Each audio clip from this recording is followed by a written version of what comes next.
Hai semua, Assalamualaikum. Bersama cikgu sekali lagi. Harap semua sihat dan bersemangat.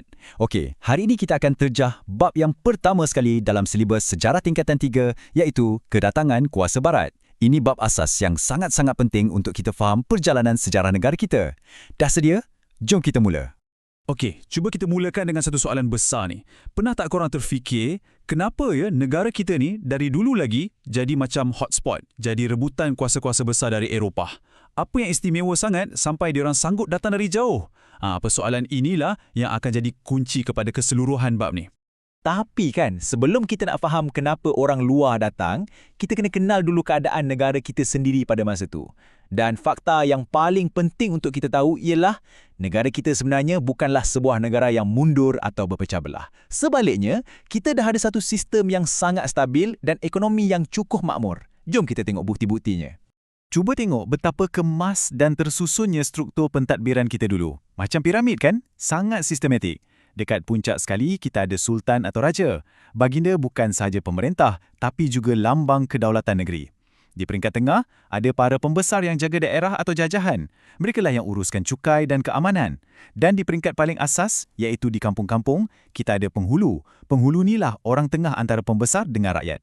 Sistem berlapis macam inilah yang buatkan pentadbiran negara kita berjalan dengan sangat lancar. Dari segi ekonomi pula, negara kita ni memang kaya. Pertama, kita ada harta karun semula jadi. Hasil galian macam biji timah dan hasil alam macam rempah ratus memang banyak dan sangat bernilai tinggi. Bukan tu je, kita dah ada sistem cukai yang teratur. Perdagangan pun aktif. Pedagang dari Arab, China, India, semua datang berdagang dengan kita. Dan yang paling best, kita dah ada mata wang kita sendiri, macam duit pitih di Kelantan. Semua ni bukti yang menunjukkan ekonomi kita masa tu memang dah maju dan kukuh. Jangan ingat orang dulu tak mementingkan pelajaran tau. Sebenarnya, sistem pendidikan kita dah cukup mantap. Ada dua jenis. Satu, pendidikan tidak formal. Ini ilmu kehidupan yang kita belajar kat rumah dengan keluarga. Belajar bertani, buat kraft tangan dan paling penting, belajar adab dan nilai murni melalui cerita-cerita nasihat macam si Tanggang. Yang kedua, pendidikan formal. Yang ni lebih berstruktur, berpusat di istana, masjid dan madrasah dan berasaskan ajaran Islam. Siap ada sukatan pelajaran lagi. Jadi, masyarakat kita seimbang, pandai urus hidup, ilmu agama pun ada. Okey, sekarang kita dah nampak kan? Negara kita ni memang ibarat pakej lengkap. Pentadbiran teratur, ekonomi kaya raya, masyarakat pun berilmu. Jadi tak heranlah kalau ada mata-mata dari jauh yang memerhati dan berminat kan? Baik, sekarang jom kita siasat dengan lebih mendalam apakah faktor-faktor yang betul-betul mendorong kuasa barat ni untuk datang ke rantau kita. Motif kedatangan diorang ni sebenarnya berubah-ubah mengikut peredaran zaman. Pada mulanya, di abad ke-16, matlamat mereka tu popular dengan singkatan 3G. Ingat ni, Gold, Gospel and Glory. Maksudnya, mereka nak cari kekayaan, nak sebar agama Kristian dan nak cari kemasyhuran. Tapi, bila masuk abad ke-17 dan 18, satu perkara besar berlaku di Eropah, iaitu revolusi perindustrian. Ini yang mengubah segalanya. Tiba-tiba, mereka perlukan bahan mentah macam getah dan biji timah untuk kilang-kilang mereka. Dan lepas tu, pada abad ke-19, dengan adanya terusan Suez dan kapal wap, perjalanan dari Eropah ke Asia jadi jauh lebih cepat dan murah. Lagilah galak diorang datang beramai-ramai. Revolusi perindustrian ni bunyinya macam grand kan? Tapi konsepnya mudah je. Dulu, orang buat barang guna kudrat tangan, satu-satu. Lepas revolusi ni, boom, semua barang dihasilkan secara besar-besaran guna jentera dan mesin di kilang. Nah, kilang-kilang dan jentera-jentera ni lapar. Lapar apa? Mereka perlukan bahan mentah yang sangat banyak untuk terus beroperasi. Dan di mana nak cari bahan mentah tu? Tentulah di negara kita yang kaya raya ni. Selain faktor ekonomi, kuasa-kuasa barat ni bijak tau. Mereka cipta alasan yang sedap didengar untuk menghalalkan penjajahan mereka. Mereka gunakan slogan-slogan macam ni. British kata mereka memikul beban orang putih. Perancis pula kata mereka ada tugas menyebarkan tamadun. Kononnya misi sucilah ni nak bantu dan majukan kita yang dianggap mundur. Tapi hakikatnya, ini semua cuma propaganda untuk menutup niat sebenar mereka menguasai kekayaan kita. Okey, kita dah faham kenapa mereka datang. Sekarang, soalan yang lebih penting, macam mana mereka boleh berjaya menguasai negara kita? Ini bahagian yang menarik. Sebab mereka tak guna satu cara je. Ada yang main kasar, guna kekerasan. Ada pula yang lebih licik, guna muslihat dan tipu helah. Jom kita bezakan kedua-duanya.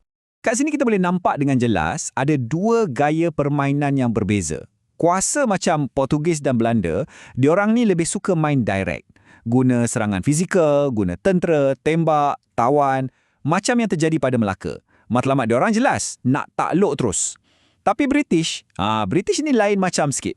Strategi diorang lebih halus, lebih licik. Diorang lebih banyak guna diplomasi, tipu helah, manipulasi. Pendek kata, guna otak lebih dari otot. Ini antara 4 taktik licik yang selalu British gunakan. Pertama, manipulasi. Diorang ni pandai jadi batu api.